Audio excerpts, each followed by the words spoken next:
Quelques mots sur la vérité. La question de la vérité qui court depuis que il y a l'humanité. Tu m'as menti. Mais non, je t'ai dit la vérité.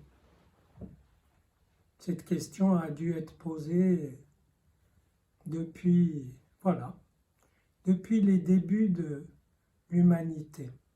À la limite, elle se pose même dans les processus physiques, chimiques, cosmiques, etc. Et en biologie, la division cellulaire marche tranquillement, puis pouf, il y a une petite erreur, et ça fait une mutation. Le tissu pourrait dire, tu m'as menti, là, tu m'as fourni un truc qui n'est pas gérable. Donc, ça peut s'appeler une erreur. Ça peut, aujourd'hui, avec nos systèmes numériques, où c'est le langage du fonctionnement qui prend le pas sur tous les autres langages, une erreur, une contre-vérité peut s'appeler une fake news ou bien un bug, un dysfonctionnement. Et moi, je voudrais vous pointer juste une brève idée sur la vérité, et je vais la dire comme ceci. La vérité est toujours entre deux. Et entendez bien que ça ne signifie pas, le sens banal, ça serait oui, là c'est un peu vrai ce que tu dis, mais l'autre aussi a un peu raison, alors on va trouver un juste milieu, on va trouver une position entre deux. C'est pas du tout ça. Ça peut être ça dans des cas triviaux, mais ce n'est pas ça. Voici en quoi ça consiste. C'est que il y a toujours des vérités qui sont en jeu dans une situation. Des gens parlent, des gens font quelque chose, entrent en conflit, se réconcilient, etc. Et les uns ont un peu raison, les autres ont un peu plus tort, etc. Donc il y a de la vérité, il y a des valeurs de vérité dans un jeu. Et l'entre-deux que je veux vous pointer, c'est que il y a la vérité, il y a le jeu des vérités et il y a la vérité du jeu. Et la vérité, elle est entre ces deux pôles. Ça veut dire, le jeu des vérités, c'est la situation vécue. Quelle que soit la situation, il y a un jeu des vérités là-dedans. Ça peut être une soirée, ça peut être une guerre, ça peut être, prenons une guerre, tiens, la guerre Ukraine-Russie. Il y a des tas de vérités qui sont en jeu.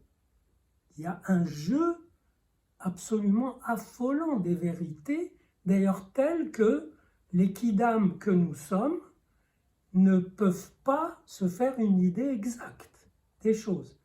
Et il arrive même qu'on entende exactement le contraire sur le même événement. Les uns disent c'est une victoire, les autres disent c'est une victoire. Donc, or l'objet du litige, c'est justement le partage. Partage de terre, partage d'identité, etc. Et ça se joue là-dedans.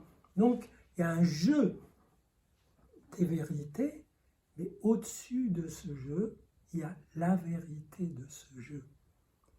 Et la vérité de ce jeu, elle le surplombe. Elle est au-dessus et elle est en train de se tricoter. C'est-à-dire qu'elle n'est pas donnée.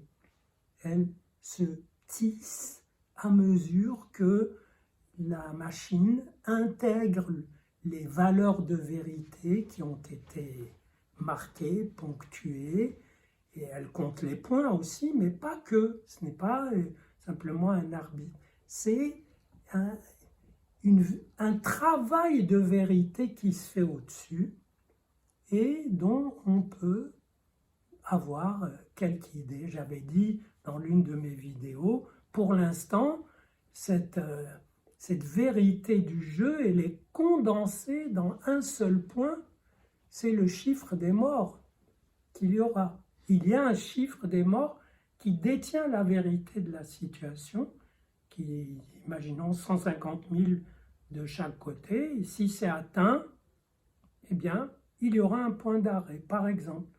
Et ça sera la vérité du jeu.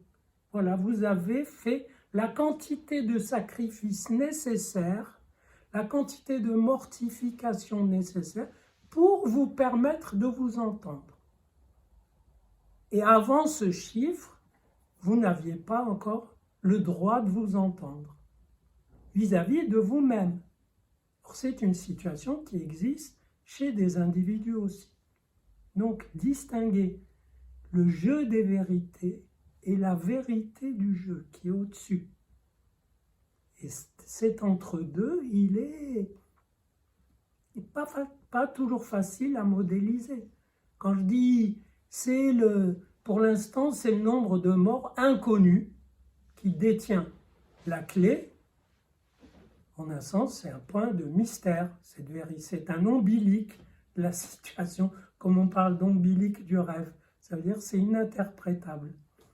Et en même temps, si c'est la quantité de morts qui détient la vérité, ça veut bien dire que c'est un jeu morbide. Et ça, on s'en doutait. Et ça ressemble à des choses qu'on peut dire à des individus. Qu'est-ce que c'est que la mort d'un individu? Eh bien, la mort, c'est quand il n'a plus rien à vivre.